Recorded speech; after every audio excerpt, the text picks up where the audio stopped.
Nandito kami ngayon. Mayroon kaming picnic. Ayan sila. Kasama namin yung aming mga doggies. At si Calix. Calix! Hello! Ayan, vlogger uli ako, vlogger. Si Mrs. kumakain. Ayan yung aming daladalang kaunting pagkain. So yun po yung ating ambience. Meron ditong guys, meron ditong pamingwit kasi hindi ko alam kung anong ipapain ko dito. Siguro manok, baboy o ulam. Muhuli ako ng isda. Kailangan ko lang ng videographer.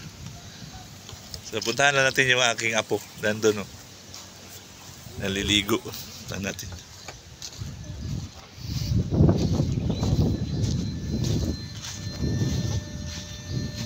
Dito sila nag-swimming. Kakaibang swimming dito yun.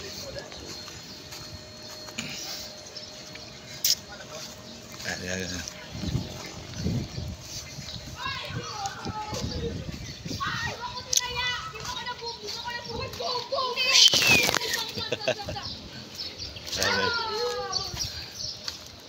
Ano yung maingay dyan?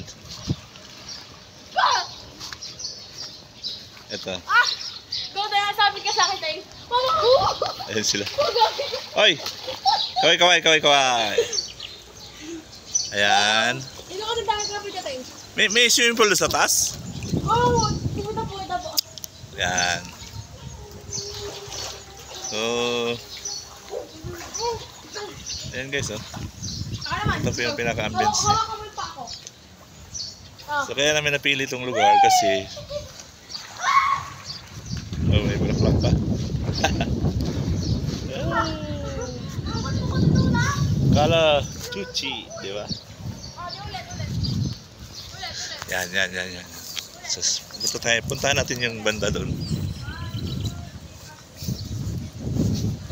Itong lugar na napakaraming ibon. Ayan, at mayroon ditong running water, ilog baga.